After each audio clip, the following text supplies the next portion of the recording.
Le 8 octobre, des gendarmes mobiles sont intervenus pour évacuer le hameau libre de la Masada, à Saint-Victor et Melvieux dans l'Aveyron. Depuis plus de 4 ans, temporairement d'abord, puis de façon permanente depuis 1 an, des militants occupent les terres acquises par RTE, le réseau de transport d'électricité, qui a exproprié les anciens propriétaires. Il et elle s'opposent à son projet d'implantation d'un méga transformeur électrique de 400 000 volts, 1000 éoliennes et des lignes très haute tension dans l'Aveyron. Tout ça pour assurer la surconsommation ultra-technologique de demain, les smart cities, ce qu'on appelle les villes connectées, la 5G et autres délires technologiques. Cette course à la technologie prévoit des aménagements monstrueux dans les territoires pour répondre aux exigences des projets des grands groupes, du capitalisme vert dans toute sa splendeur.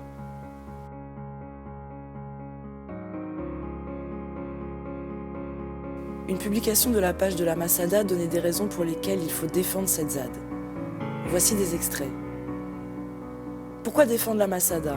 Pour lutter contre le capitalisme vert, de l'Istme et Tuantepec au Mexique, au sud de l'Aveyron. Le développement de l'industrie éolienne se fait de manière coloniale. Un pouvoir illégitime et étranger au territoire local s'impose par la force et la violence. Dans le très bon documentaire réalisé par la Masada, Pare Nostra Arresta, les acteurs et actrices de cette lutte nous montrent à quel point la production industrielle d'éoliennes est tout sauf écologique. Et comment les plus gros pollueurs comme Total ou Enedis en profitent pour obtenir des droits à polluer. La transition écologique est une farce totale. Pour défendre des campagnes vivantes. À l'heure où il faudrait revitaliser les campagnes, stopper la progression urbaine et retrouver les forces politiques citoyennes locales pour se préparer au basculement climatique désastreux en développant l'autonomie des territoires, l'État industrialise, détruit les résistances locales par la répression, détériore le tissu social citoyen local en exacerbant les divisions, transforme les campagnes en périphéries productives pour les métropoles, bien intégrées au marché mondial tout en ordre. Pour lutter contre le gouvernement des algorithmes.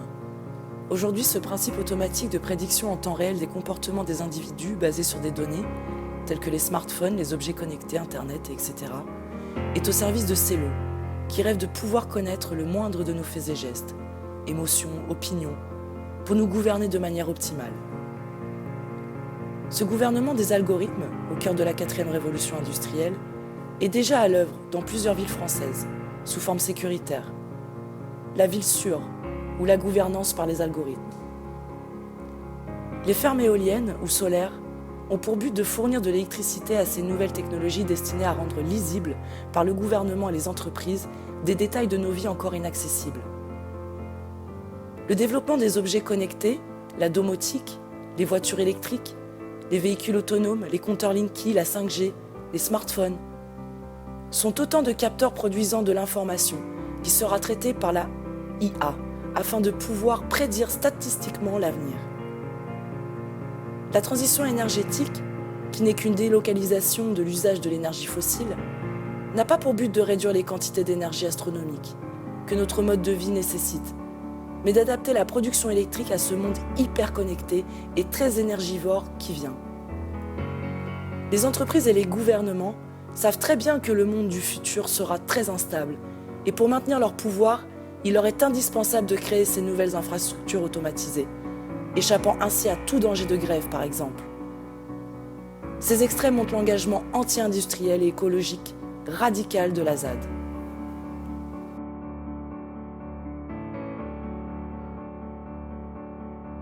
Les pressions des pouvoirs publics n'ont cessé de s'accentuer. Elles s'étaient déjà brusquement manifestées début février, par l'arrestation sur le site de 5 personnes qui occupaient la zone. Après un passage en garde à vue de plusieurs heures dans les gendarmeries différentes, des décisions administratives avaient établi que 2 d'entre eux étaient interdits de présence sur le site de la Masada et les 3 autres en Aveyron, en attendant leur jugement le 3 juillet. C'est ainsi que le 8 octobre, avant 6h du matin, 150 gendarmes mobiles appuyés de 2 blindés sont venus pour expulser les occupants et détruire les lieux d'habitation construits. Les dizaines de militants présents ont été repoussés à coups de grenades lacrymogènes et par les boucliers des gendarmes. Malgré la résistance des militants présents qui ont parfois utilisé la force avec des salves de pierre, Ils n'ont logiquement pas pu tenir vu le nombre beaucoup trop faible. Une quinzaine de militants se sont perchés sur les toits pour retarder les opérations. Une équipe spéciale de la gendarmerie les a délogés un par un, tandis qu'un hélicoptère repérait les militants qui pourraient s'être cachés dans le bois voisin. Le but était de vider la zone pour laisser la place aux engins de chantier présents sur place, 4 pelleteuses et une broyeuse, qui plus tard détruiront les habitations et les jardins. Un an plus tôt, des actions contre les projets éoliens voisins faisant dire aux opposants que désormais cette transition écologique a besoin de l'ordre policier pour avancer, cette opération n'a fait que renforcer cette impression, même s'il faut noter que les gendarmes arrivés des régions voisines avaient gardé un comportement relativement calme et modérément agressif.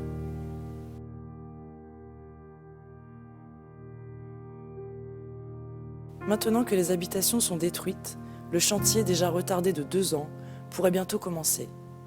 Pour les opposants et opposantes, c'est le début d'une nouvelle bataille. Malgré leur tristesse et leur colère après que leur habitation ait été détruite par une offensive policière de l'État, leur détermination est toujours là. Et ils auront besoin de soutien et de renforts pour continuer la lutte. Les militants rappelaient dans un communiqué que la Masada est une idée, elle ne peut pas disparaître. Elle trouvera d'autres cabanes où s'incarner. La Masada en exil appelait tous ses soutiens à converger à Saint-Victor pour un grand week-end de résistance, les 1er, 2, 3 novembre. Une première marche dans l'après-midi s'est déroulée avec environ 400 personnes dans le cortège et la volonté d'atteindre les barrières du chantier érigé suite à l'expulsion. Après s'être fait repousser par la gendarmerie, les participantes et participants à cette marche se sont accordés un moment de répit, avant de revenir le soir pour une seconde manifestation surprise. En étant munis de torches enflammées et accompagnés de feux d'artifice et de chants. Une énergie puissante et une vive sensation d'entraide se dégageaient dans cette union face à un oppresseur. Mal préparés face au gaz lacrymogène utilisé abondamment, les manifestants et manifestantes n'ont pas réussi à atteindre les grillages du chantier. Mais l'importance de cette manifestation réside dans le nombre de participants et participantes, plutôt impressionnant étant donné le contexte local. Des plaques d'immatriculation venant des 4 coins de la France étaient visibles. Ce rassemblement autour du problème que soulève la Masada démontre que de plus en plus de personnes se sentent concernées par la lutte contre le capitalisme vert et qu'une expulsion ne suffira pas à les faire taire.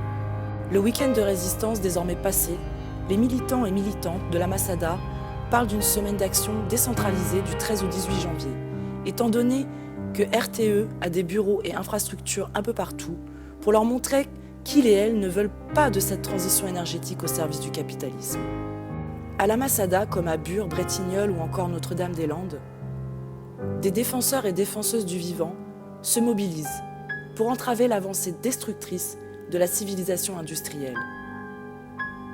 En plus d'être des forces de défense du vivant, ils et elles cherchent aussi à utiliser ces zones pour expérimenter des alternatives, aller vers l'autonomie. À l'heure où les sociétés risquent de s'effondrer en chaîne, quand ce n'est pas déjà le cas pour certaines, il est vital que des zones d'expérimentation d'alternatives, de micro-sociétés autonomes et autogérées, résilientes, justes et durables, en harmonie avec le monde vivant, émergent pour donner aux populations des zones de secours. Mais comme nous l'avons vu avec les multiples offensives policières, l'État ne laissera pas la possibilité à des alternatives d'émerger. Il faudra donc faire face à une résistance aux tactiques diverses et complémentaires. Le slogan « ZAD partout » a toute sa place dans les luttes sociales et écologistes.